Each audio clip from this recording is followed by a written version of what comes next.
Ibu-ibu, saya rasa deteksi dini, kondisi patologi, dan penyakit penyerta pada kehamilan, persalinan, nipas, bayi, balita, dan anak sekolah ini sudah ibu-ibu lakukan ya Bu ya?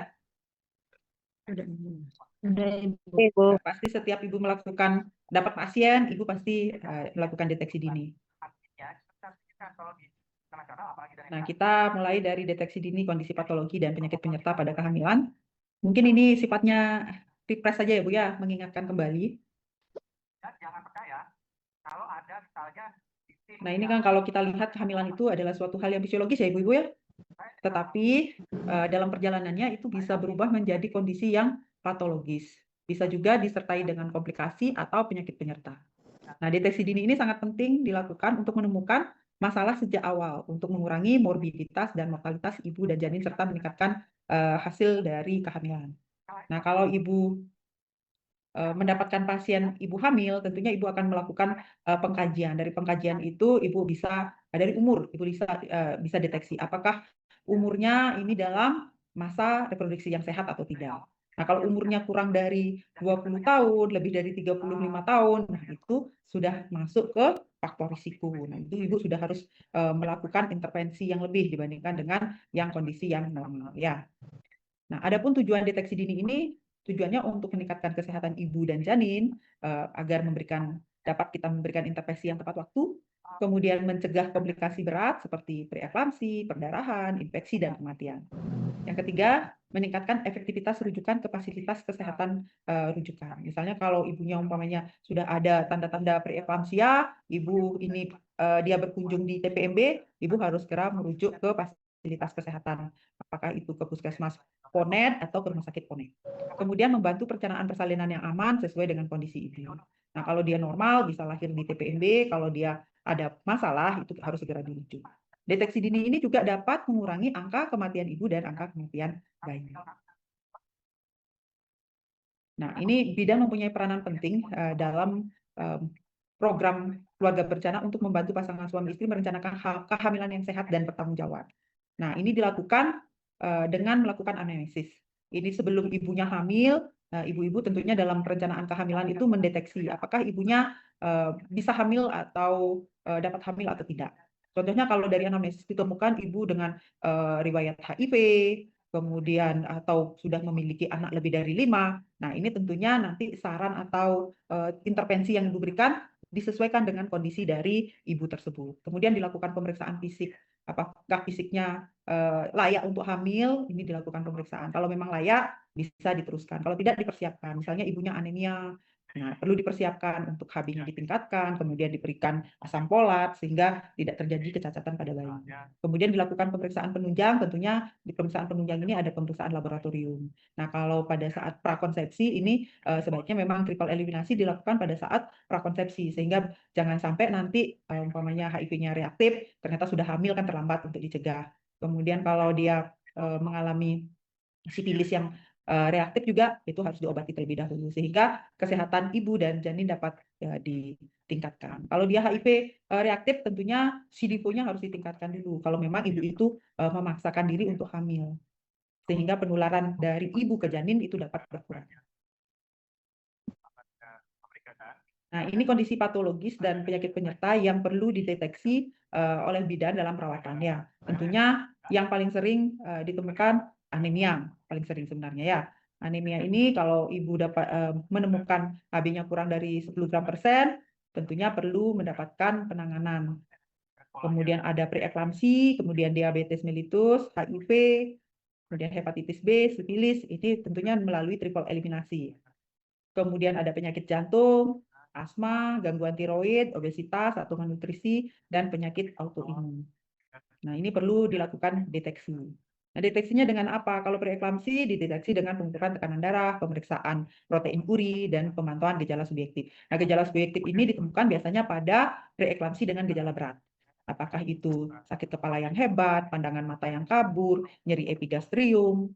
Nah, itu termasuk tanda gejala dari preeklamsi dengan gejala berat. Kemudian kalau DM ini bisa di-screening dengan melakukan pemeriksaan gula darah, kemudian bisa dilakukan anamnesa dengan riwayat keluarga. Apakah di keluarga ada diabetes mellitus atau tidak. Kemudian kalau anemi ini bisa di screening HB pada trimester 1 dan trimester 3, serta mengobservasi tanda-tanda dari anemia dengan apakah pucat, ibu tanpa pucat, kemudian lemah, sering pusing. Nah, itu bisa dilakukan deteksi dini di trimester 1 dan 3. Kemudian HIV ini dengan pemeriksaan triple eliminasi. Ini memang sebaiknya kalau HIV ini triple eliminasinya dilakukan di prakonsepsi ya Ibu ya.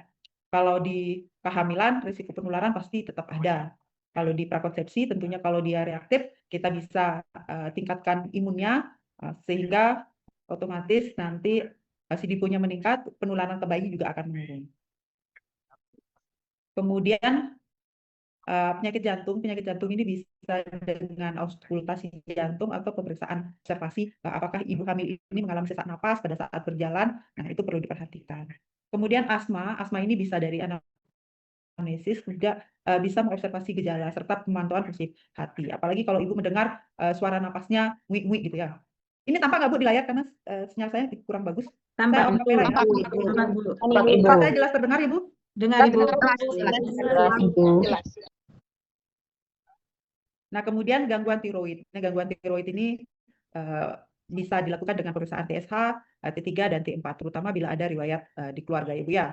Ini juga berpengaruh terhadap pemeriksaan risikonya terjadi stunting kalau terjadi gangguan pada tiroid. Kemudian obesitas atau malnutrisi ini bisa dilakukan dengan memantau IMT. Nah, IMT-nya apakah kurang dari 18 atau lebih dari 25. Nah, itu perlu dicek kembali ya. Kemudian kalau autoimun ini bisa dilakukan deteksi antibodi, ini dilakukan anti-fosfolipid atau konsultasi dengan spesialis. Nah, tanda bahaya kehamilan ini bisa di trimester 1 maupun trimester 2 dan 3 itu ada perdarahan perpaginan. Kalau trimester 1 itu bisa menunjukkan ancaman terjadinya abortus. Trimester 2 dan 3 kemungkinan plasenta previa atau solusio plasenta. Kemudian kalau tekanan darah lebih dari sama dengan 140/90 meter Hg ini indikasi tidak hanya preeklamsia ya Ibu-ibu, tapi juga bisa hipertensi dalam kehamilan. Hipertensi dalam kehamilan itu ada hipertensi kronik, kemudian ada hipertensi gestasional, ada preeklamsi, ada superimpus preeklamsi dan eklamsia. Nah, kapan dikatakan preeklamsi kronik? Preeklamsi kronik itu terjadi ibunya mengalami preeklamsi sebelum hamil, kemudian atau ditemukan di awal kehamilan sampai 12 minggu pasca persalinan, itu hipertensi kronik. Nah, hipertensi kronik yang disertai dengan tanda-tanda protein uri itu namanya superimpus preeklamsia. Nah, hipertensi gestasional sebelumnya dia tidak mempunyai riwayat hipertensi, tapi terjadi hipertensi pada saat kehamilan tanpa disertai dengan tanda protein uri. Kemudian kalau preeklamsi itu hipertensi yang terjadi pada usia kehamilan 20 minggu, di atas 20 minggu, kemudian disertai dengan protein uri yang positif. Nah, kalau eklamsia itu ditandai dengan preeklamsi yang disertai dengan kejang, itu jadi eklamsia. Kemudian kalau edem berat pada wajah dan tangan, nyeri kepala yang hebat, gangguan penglihatan, mual muntah berlebihan, nah ini perlu diwaspadai juga. Mual muntah yang berlebihan kemungkinan pada kalau trimester 1 kemungkinan hipermetis gravidarum atau kemungkinan juga terjadi mola hidatidosa. Kemudian penurunan gerakan janin. Nah, ini perlu diperhatikan kalau ibu melakukan pemeriksaan kehamilan, tanyakan gerakan janinnya masih aktif atau tidak, karena kalau gerakan janinnya bermasalah, indikasinya terjadi gawat janin atau kematian janin dalam kandungan. Kemudian nyeri abdomen yang hebat, terutama di trimester 3. Kemudian ini ada demam tinggi yang menggigil, ini bisa mengindikasikan infeksi. Kemudian keluar cairan ketuban sebelum waktunya. Ini kemungkinan terjadi KPD. Atau PPI, bisa PPI. PPI itu kalau dia mengalami kontraksi sebelum waktunya. Nah, penata laksanaannya tentunya apa yang harus dilakukan oleh bidan, tentunya memberikan edukasi pasien tentang tanda bahaya dan perlunya kontrol rutin. Nah, sekarang kan sudah dianjurkan minimal K6 ya Bu ya. Sedangkan WHO menyarankan ibu hamil itu melakukan pemeriksaan minimal 8 kali. Tapi di standar kita masih 6 kali. Mungkin sekarang sudah 8 kali ya Ibu ya? Di puskesmas sudah K8 ya Bu ya? Sudah, Atau masih K6? Masih K6, Bu. Masih K6 ya? Sudah K8, Ya, Bu. mungkin tahun depan K8-nya Bu ya? Ada yang sudah K8, Bu. Sudah ada yang K8 ya? Sudah K8, Ibu. Sudah, Ya, Ibu. karena memang dianjurkan K8 ya Bu ya? Iya, Bu. Nah, kemudian kalau dia mengalami anemia, Itu bisa diberikan pemberian terapi sportif seperti suplemen zat besi, kalau dia DM diberikan insulin, kalau dia hipertensi diberikan antihipertensi. Kemudian ada kolaborasi interprofesional antara bidan, dokter umum, dan spesialis obstetri, serta penyakit dalam, gizi, dan lain-lainnya. Nah, kalau sekarang kan sudah ada namanya antenatal terintegrasi ya Bu. Ya, di K1 itu pasien harus di USG oleh dokter umum karena di puskesmas ya Bu ya. USG dokter umum, kemudian harus periksa ke dokter gigi, harus periksa lab, dan harus mendapatkan konsultasi dari gizi. Kemudian pemantauan ketat selama antenatal dan perencanaan persalinan. Ini kalau ibu menemukan ibu hamil dengan risiko.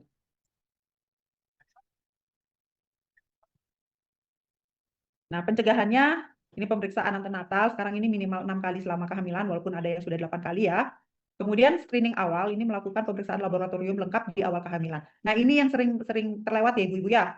Ibu hamil itu sering datangnya tidak di trimester 1, tapi sering datangnya di trimester kedua awal, itu baru datang. Sehingga terjadi keterlambatan dalam pemeriksaan laboratorium lengkap. Nah, kalau umpamanya dia datang terlambat ternyata HIV positif atau HIV-nya reaktif, tentunya risiko penularan terhadap janinnya itu akan semakin meningkat.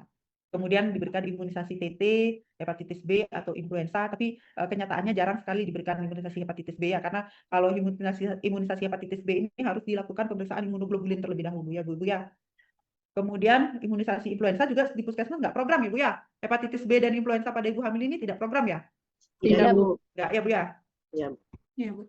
Nah, kemudian ada nutrisi seimbang. Diberikan diet yang bergizi seimbang untuk mendukung kesehatan dari kehamilan ibu tersebut. Kemudian gaya hidup sehat. Ini kalau sekarang ini kan banyak kita lihat, terutama saya di Bali ini sering sekali kalau melihat itu anak perempuan itu banyak yang menggunakan PIP, ya rokok elektrik. Padahal rokok elektrik ini lebih berbahaya dibandingkan dengan rokok biasa. Rokok biasa ini sudah berbahaya, rokok elektrik ini lebih berbahaya karena salah satu kandungannya itu adalah formalin. Nah, ini mungkin ditekankan kembali kepada ibu-ibu, kadang-kadang ibu-ibunya tidak merokok, tapi suaminya merokoknya di hadapan istrinya, sehingga dia menjadi perokok pasif. Kemudian, sarankan juga jangan mengkonsumsi alkohol. Nah, ini perlu berolahraga ringan. Untuk pengelolaan penyakit kronis sebelum hamil, ini misalnya tekanan darahnya tinggi, ini perlu dikontrol. Begitu pula kalau kadar gula darahnya tinggi, ini perlu dikontrol. Nah, itu untuk kehamilan sampai di sini sudah jelas ibu-ibu atau ada diskusi? Bisa lanjut? Lanjut, Nah, untuk deteksi dini kondisi patologi dan penyakit penyerta pada persalinan, ini kalau kita lihat definisi persalinan itu adalah proses yang fisiologis juga ya Bu ya. Namun pada sebagian kasus ini dapat berkembang menjadi kondisi yang patologis, bahkan mengancam jiwa ibu dan bayi. Nah, deteksi dini terhadap gangguan atau penyakit penyerta saat persalinan ini sangat penting untuk mencegah komplikasi yang berat seperti perdarahan postpartum, infeksi, aspeksia neonatorum, hingga kematian. Nah, tujuannya ini menemukan dan menangani komplikasi persalinan secepat mungkin, kemudian mengurangi angka morbiditas dan mortalitas pada ibu dan bayi, menentukan kebutuhan intervensi medis atau rujukan, serta memastikan persalinan berlangsung aman dan optimal.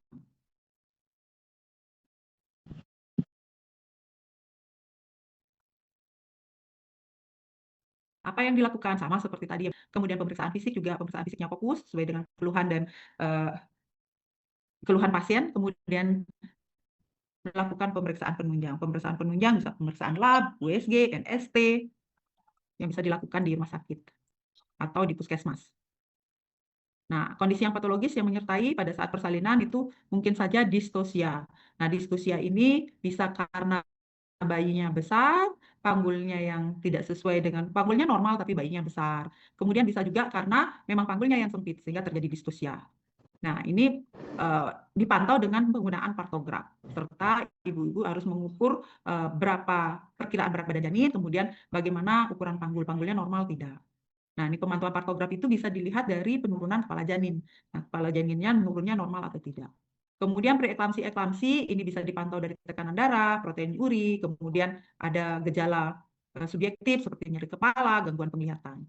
Nah, untuk perdarahan, misalnya plasenta previa atau solusio plasenta, ini berdasarkan hasil anamnesis. Ternyata ibunya mengeluh kalau plasenta previa mengalami perdarahan yang segar, itu kemungkinan plasenta previa. Kalau perdarahannya jumlahnya sedikit, kemudian ibunya darahnya berwarna agak kehitaman, kondisi jumlah perdarahan tidak sesuai dengan kondisi ibu, itu kemungkinan solusio plasenta. Apalagi disertai dengan perutnya kaku seperti papan, bagian-bagian janinnya tidak dapat diraba, nah itu kemungkinan terjadi solusio plasenta. Itu bisa dideteksi dengan melakukan USG. USG ini bisa dilihat nanti dengan apakah dia terjadi solusio plasenta, plasenta previa, itu juga bisa dilihat dari USG. Anamnesis juga bisa dilihat. Kalau solusio plasenta biasanya ada riwayat, nah dia ibunya jatuh. Kalau plasenta previa mungkin jarak anak yang terlalu dekat atau ada riwayat abortus sehingga dilakukan tindakan kuretase. Nah, ada kemudian infeksi intrapartum. Nah, ini kemungkinan infeksi pada selaput ketuban atau sepsis. Ini dipantau dengan melakukan pengukuran suhu, kemudian melihat atau mencium bau yang busuk dari cairan ketuban, serta kalau diperiksa nadi ibu, nadinya cepat, kemudian DJJ bayi juga cepat. Nah, kemudian ketuban pecah dini. Nah, ketuban pecah dini ini saya yakin ibu-ibu sudah bisa mendiagnosisnya ya. Ternyata kok ada air ketuban yang pecah, belum ada tanda-tanda persalinan, ditunggu 1 jam tidak ada tanda-tanda persalinan. Nah, itu namanya ketuban pecah dini. Ini dilakukan berdasarkan anamnesis dan pemeriksaan in speculo. Ibu lihat ternyata ada cairan ketuban yang mengalir, kemudian bisa dilakukan pemeriksaan dengan tes lakmus. Kemudian gawat janin. Gawat janin ini janin mengalami hipoksia akut, bisa dipantau dengan DJJ, CTG, kemudian bisa dilihat dari air ketuban, ternyata air ketubannya bercampur dengan mekonium. Kemudian persalinan preterm tentunya ibu-ibu bisa mendiagnosis dari tafsiran persalinan. Nah, dari tafsiran persalinan ternyata tafsiran persalinan harusnya lagi 4 minggu, ternyata sekarang ibunya sudah mengeluh sakit perut, udah ada tanda-tanda persalinan, umur kehamilannya berarti kurang dari 37 minggu.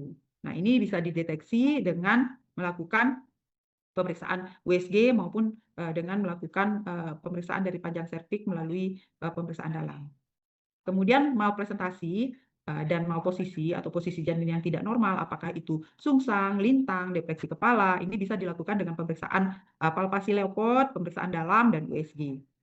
Nah, komplikasi yang penyakit penyerta seperti asma, jantung, diabetes, ini penyakit yang bisa memperberat ibu dalam persalinan. Ini bisa dilakukan dengan pengkajian atau anamnesis, kemudian monitoring status klinis yang ketat, serta konsultasi dengan dokter spesialis penyakit dalam. Nah, tanda bahaya yang perlu diperhatikan pada persalinan, ini tidak ada kemajuan pembukaan serviks meskipun kontraksinya kuat. Kemudian ada perdarahan hebat per pagi 6, kemudian denyut jantung janin kurang dari 110, lebih dari 160 kali per menit, kemudian air ketuban berwarna hijau pekat atau berdarah, demam atau ibu suhunya lebih dari 38 derajat Celcius, kemudian kejang pada ibu, ini tanda dari eklamsi, kemudian nyeri perut hebat terus-menerus, apalagi disertai dengan adanya lingkaran Bendel, ini indikasi ruptur uteri. Kemudian kontraksi uterus terlalu sering dan kuat, ini atau hiperstimulasi. Nah, penata laksanaan yang bisa dilakukan itu stabilisasi ibu, memberikan ibu oksigen, cairan intravena, dan posisi miring ke kiri. Nah, kemudian bisa dengan kolaborasi dengan dokter spesialis kandungan, anestesi, dan neonatologi. Kemudian untuk rujukan, segera jika fasilitas tidak mampu menangani komplikasi. Nah, intervensi yang cepat ini bisa dilakukan induksi persalinan, seksio sesaria jika ada indikasi. Kemudian pencegahannya bisa menggunakan kalau dia kejang atau bereklamsi berat, itu bisa menggunakan MGSO 4. Nah, pencegahannya ini bisa dilakukan dengan persiapan persalinan sejak ANC sehingga identifikasi risiko sejak awal kehamilan. Nah, supaya untuk rujukannya harus diketahui dengan jelas.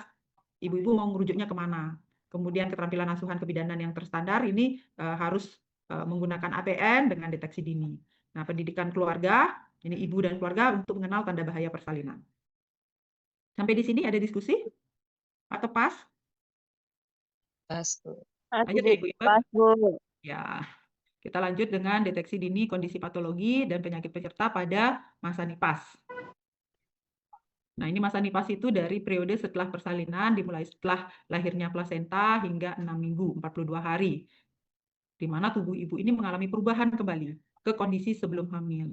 Nah, deteksi dini terhadap kondisi patologis dan penyakit penyerta pada masa nipas ini sangat penting untuk mencegah komplikasi berat hingga kematian pada ibu. Nah, tujuannya ini hampir sama ya, tujuannya seperti kehamilan, persalinan. Kita bisa lewat ya ibu-ibu ya. Nah, metode deteksinya juga sama dari anamnesis, pemeriksaan fisik, dan pemeriksaan penunjang.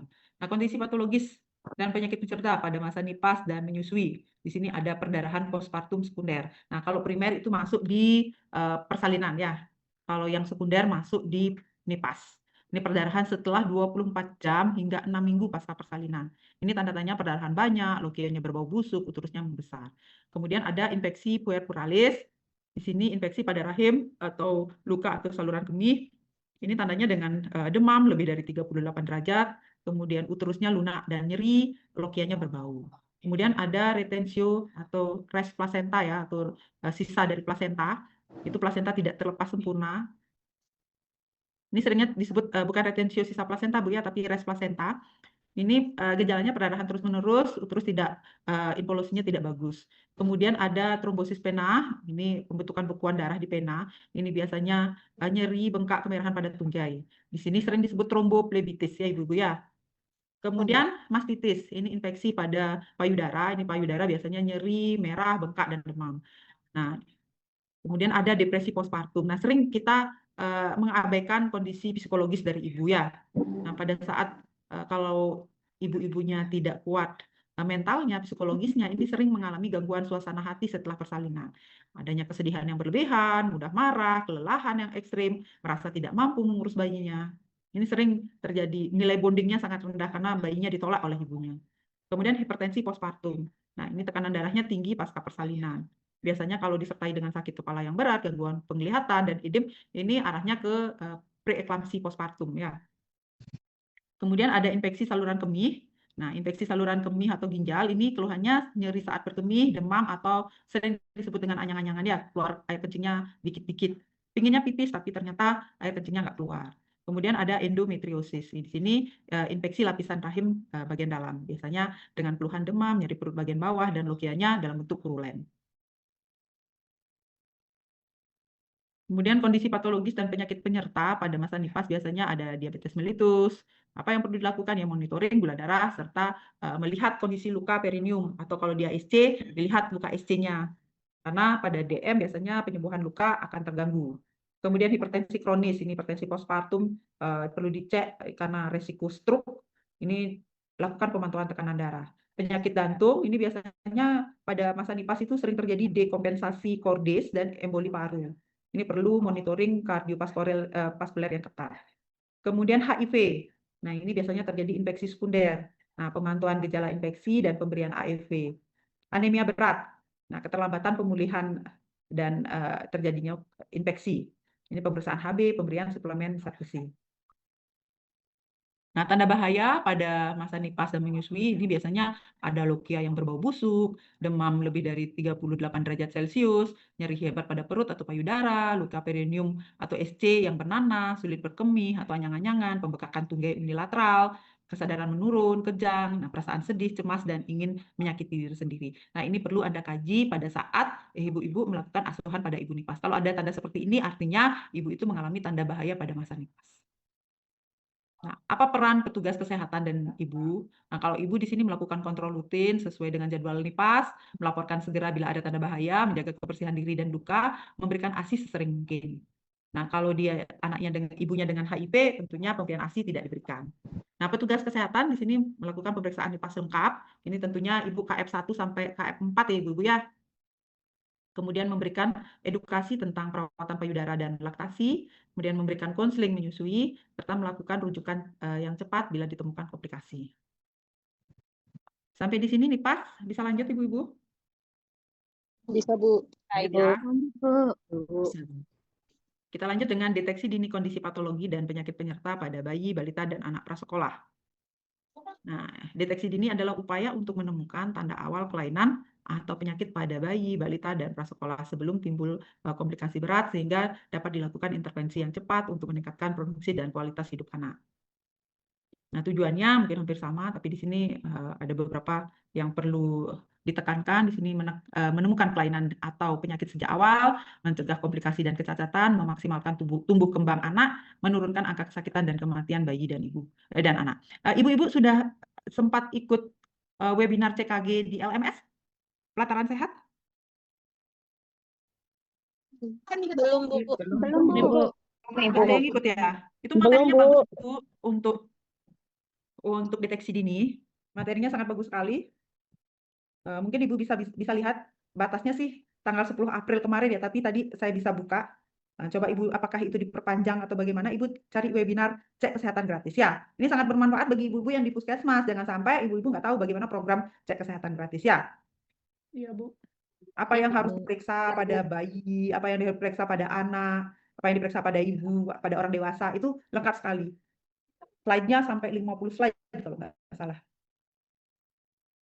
Nah, metode deteksi dininya ini screening berkala dengan pemeriksaan fisik rutin, kemudian wawancara orang tua, dan pemeriksaan penunjang.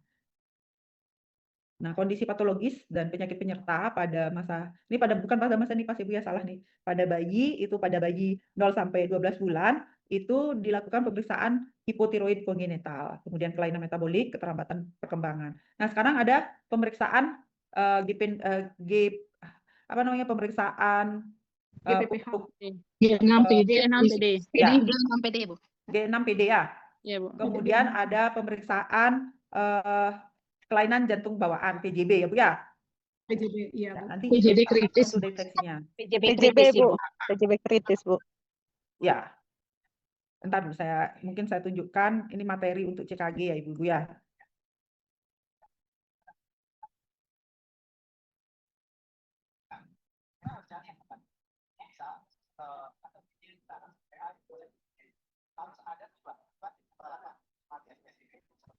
Ini semua ada Bu, screening bayi kuning, riwayat imunisasi hepatitis, ini ada semua.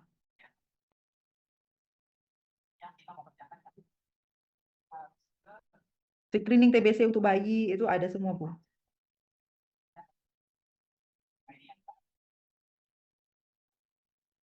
Nah, ini kalau screening bayi kuning, apa yang harus dilakukan?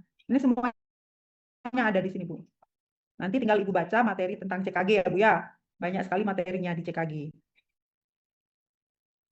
Nah, ini kalau berdasarkan penyebab nanti mungkin saya akan bahas nanti aja ya Bu ya, karena di sini di materi berikutnya saya akan ada membahas tentang hiperbilirubin ya. Nanti bisa dilihat. Nah, kemudian tanda bahaya yang perlu diperhatikan pada masa bayi, balita, dan anak prasekolah itu perlu diperhatikan tidak bertambahnya berat badan atau berat badannya menurun. Kemudian bayi tidak merespon suara atau tidak ada kontak mata. Ini perlu dicurigai, anaknya autis tidak ya?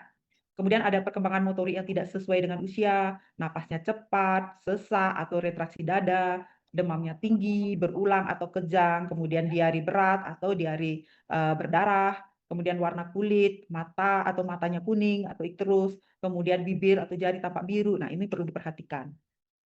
Apa peran orang tua dan petugas kesehatan? Di sini orang tua membawa anak ke posyandu atau fasilitas kesehatan secara rutin. Nah, kalau di NTT posyandunya rutin ya Bu ya? Banyak yang hadir? Rutin, Bu. Ibu. Banyak yang hadir ya? Hadir Ya, satu Bu, tadi pasien, Bu. tapi kehadirannya tidak terlalu banyak. Nah, kemudian memperhatikan tanda-tanda tidak normal pada anak, memberikan ASI, imunisasi, dan MPASI sesuai dengan jadwal. Kalau petugas ini melakukan screening, pemantauan penyuluhan, dan intervensi bila ditemukan kelainan. Dan selanjutnya memberikan edukasi tentang tanda bahaya kepada orang tua. Nah, mungkin itu yang bisa saya sampaikan untuk deteksi dini. Nah, selanjutnya ibu-ibu di sini masing-masing kelas kan ada kelas A, kelas B, kelas C. Nah, silakan untuk dibagi ya, satu-satu aja, nggak usah kedua-duanya dikerjakan. Umpamanya kelompok 1 membahas tentang ini, buat masing-masing orang ya Bu ya, bukan per kelompok. Nah, kira-kira data apa kalau Ibu ini perlu melengkapi data apa yang perlu dilengkapi? Ya, diagnosis yang mungkin terjadi apa ini? Kemudian persalinan. Ini hanya 2 aja saya buatin kasusnya. Untuk nipas dan bayi itu saya tidak buatkan kasusnya.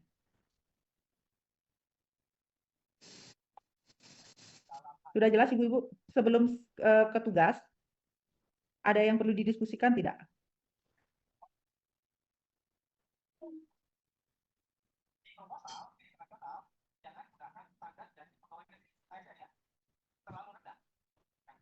Ada diskusi? Untuk sementara pas, Bu. Pas ya? Ya, Bu. Tugasnya sudah jelas? Sudah, Bu. Jelas, Bu. Jelas. Bu. Kan nanti di satu kelas itu ada kelompok 1, ada kelompok 2 ya Ibu-ibu ya? Ya. Ya. Satu. Nanti ini saya share ke Sipen nanti ya. Ya, baik, Siap, Bu. Bu. Ya. Baik, Bu. Ada diskusi lagi Ibu-ibu? Kalau tidak, kita akhiri ya. Baik, Bu. Ya, Ayo, ya. Bu. Tidak ada lagi, Mohon Bu. izin, Pas, Ibu, Bu. Ah, untuk tugasnya dikumpulnya kapan, Bu? nanti ibu-ibu silakan masukkan ke drive. Kesepakatan ibu-ibu. Besok nggak ada saya ya, Bu ya. Minggu depan baru saya ya, Bu ya. Iya, Bu. Minggu depan saya baru. di Bali, bukan di Jakarta. Ibu maunya kumpul kapan? Silakan disepakati. Masukkan ke drive dan saya minta nanti ke LMS juga ya, Bu ya. Mas. Ya. Baik, Bu. Ibu sudah pernah membuka LMS? Sudah Belum. pernah, Bu. Udah, Ibu. Nah, sudah Sudah pernah. pernah, Ibu, di Ya. satu saat. Ya, biar kepake. Karena pas akreditasi katanya diupayakan dosen-dosen yang mengajar RPL apa namanya? Mengajar di STR itu ada tugas atau materinya disampaikan di LMS. Nanti materi ini juga saya akan masukkan ke LMS ya, Ibu-ibu ya. Tapi untuk lebih cepatnya saya kirimkan ke Sipen dulu ya. Baik, Bu. Ya, Bu. Terima kasih, Bu.